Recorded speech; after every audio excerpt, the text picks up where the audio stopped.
So one of the things that was evident as a result of those surveys, but not just the surveys, just conversations I've been having with folks, is that there's something in the water right now. There is something going on where folks are feeling especially discouraged and disgruntled, sad, anxious, and in conflict. There's a lot of conflict. And there's been different seasons of our church when there's been a high amount of people in conflict, not necessarily with each other in the church, but just in conflict with somebody.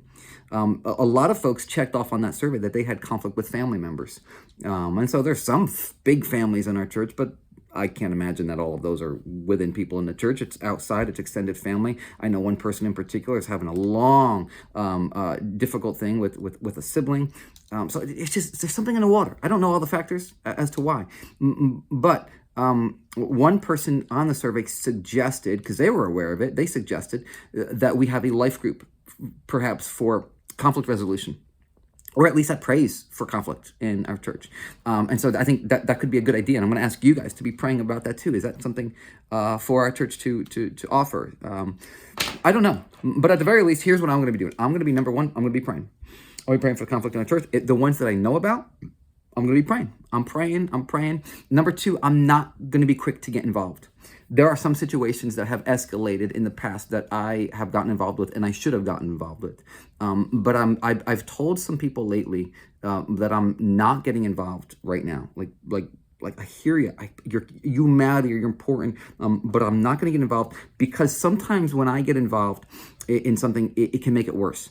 Sometimes when I'm pulled into a conflict, especially with people in the church, it feels like dun dun dun dun dun. I'm the principal's here kind of thing, or you told on me, you told Pastor Chris, or and then if I don't handle things exactly the way one party would want me to handle it, if I don't give a ruling or a decision the way one particular person in the conflict thinks I should, then it's, the church feels this way, or the church didn't support me, or the church yada yada yada. And I'm one guy.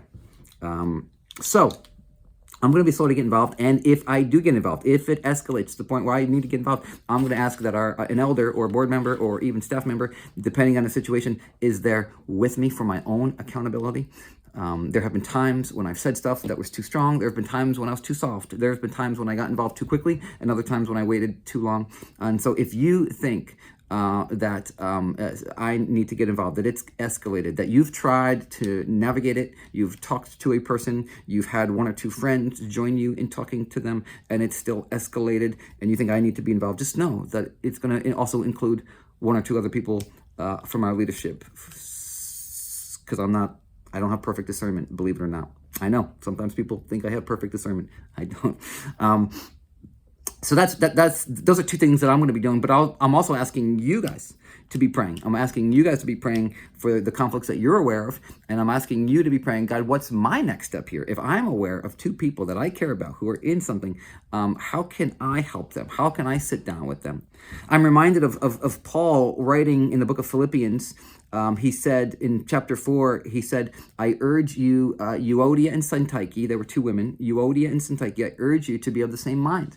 And then he tells the church I urge you to help these women, help them get along, help them come together.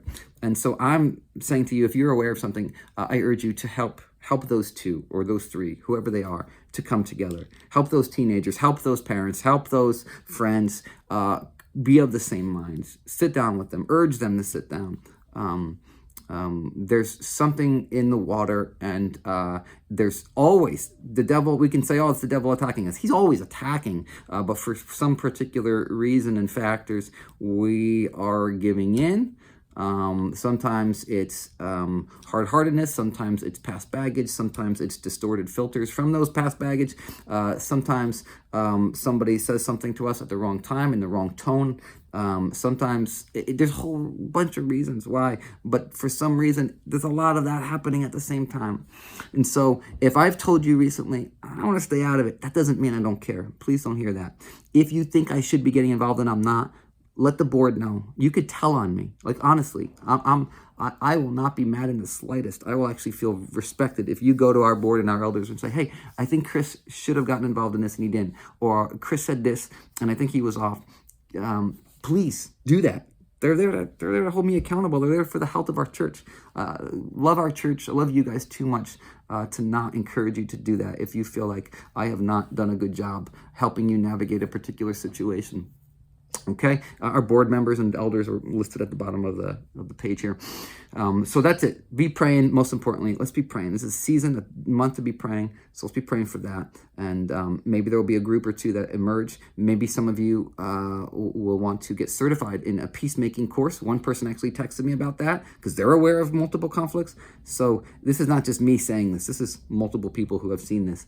So anyway, that's it. Thank you, guys. Thank you for your grace. For me and my imperfections, and those of you who have expressed that you've been hurt by me recently, I appreciate that. It's not always comfortable, but I appreciate that. Okay. Love you guys.